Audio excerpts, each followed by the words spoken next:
Hi guys, I'm back. In this video, we're going to talk about essential fatty acids.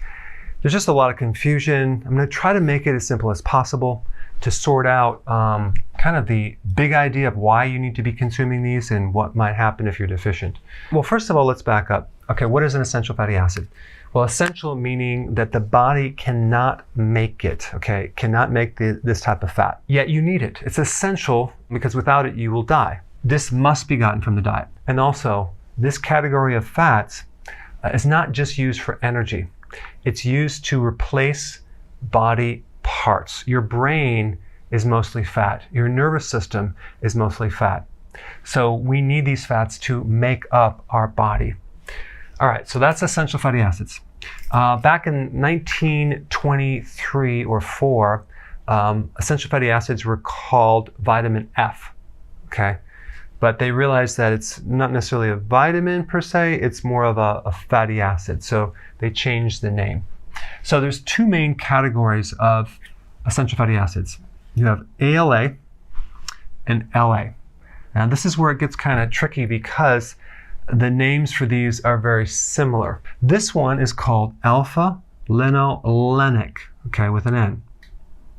This one is just linoleic. So they both have lino. This one is lenic and this is leic, but they're very similar, so it's kind of confusing. This one is omega-6, okay? And this one is omega-3. So alpha linolenic is omega-3. And by the way, omega basically is used to categorize the kind of the form of the fat as far as the different bonds and how it's chemically made up. But they use the last letter of the Greek alphabet, which is omega. All right, so now that you have that, what type of foods do you have to eat to get this right here? Well, this mainly comes from leafy greens, flax, chia, hemp seed, plants and nuts, especially walnuts. So we have also this thing called EPA and DHA. These are two additional omega-3 fatty acids. These two come from salmon, especially concentrated in the salmon oil, and cod liver oil, sardines, caviar, which is fish eggs. And by the way, caviar is really good to give females who are preparing their body for pregnancy to increase fertility. It's also good for men to increase their fertility in sperm count and testosterone levels. It just has a lot of nutrients, phytonutrients, and healthy fats. Okay, so we have that, and then seafood, fatty fish, grass-fed animal products include grass-fed dairy. And by the way, when you consume grass-fed beef, it has a 4-to-1 ratio, 4 times the omega-3 to omega-6, as compared to grain-fed beef has 2-to-1. So grass-fed gives you double the amount of that. So if you notice that these are all kind of animal products, now there are exceptions. You can get DHA from algae, okay? But typically you're gonna get your DHA and EPA from these animal and fish products right here. Now I just wanna pause for a second on these two fats right here. If you deprive an infant DHA, the IQ will go down. The size of the brain is limited. The child will have stunted growth. The vision will be poor. So we know that DHA and even EPA is essential in brain function and formation, the retina, sex hormones, endocrine function, and many other functions. Okay, so let me just kind of touch on this for a second.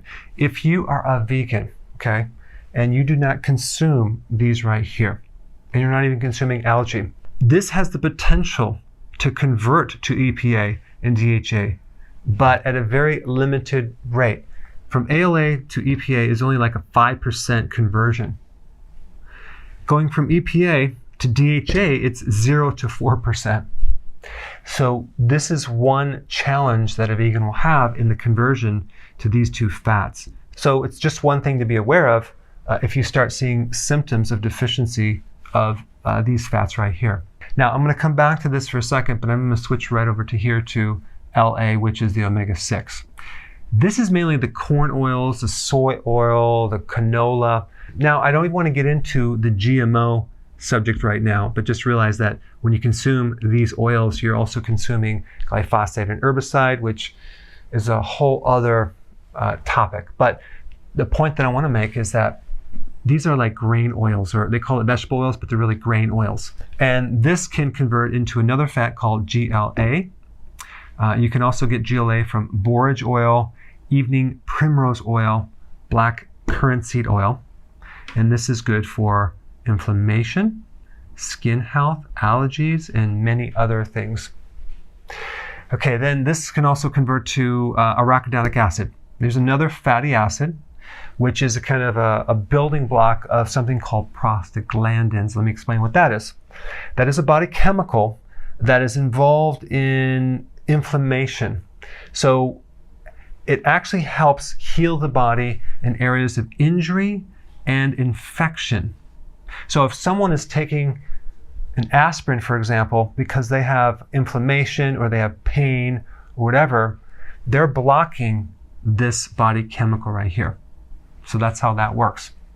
So some people say, well, you need to avoid arachidonic acid. Well, you just need to realize that if you avoid this, you're blocking also the healing of whatever's going on in the body as well. So we have to kind of understand why the body is inflamed.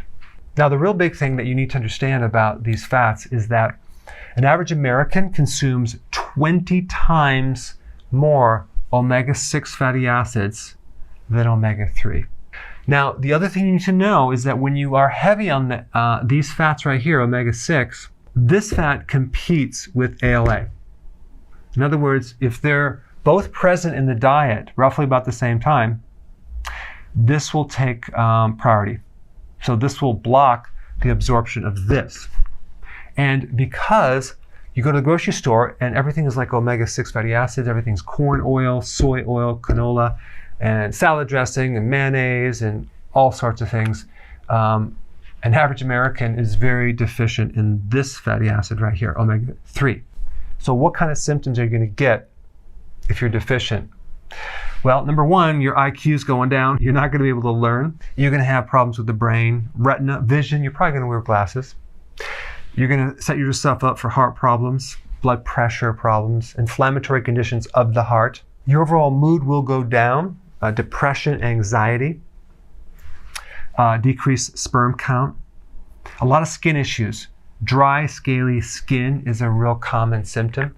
So over the last, I would say, 40 years, there's been a huge spike in the consumption of sugar, but there's also been a huge consumption of the omega-6 fatty acids right here, because certain organizations have been telling you to substitute the saturated fats, which, by the way, 98% of all the fats that make up the body are saturated fats, FYI, as a side note. So what has happened is we lowered the saturated fats and we replaced them with the vegetable oils, spiking the omega-6 and then decreasing the omega-3. If you're on the ketogenic diet and you're consuming a lot of nuts and nut butters and seed butters as your snack, and flax or chia or hemp, whatever, and you're not consuming these fish oils or fatty fish or grass-fed meats in certain amounts, you too can be deficient in these right here because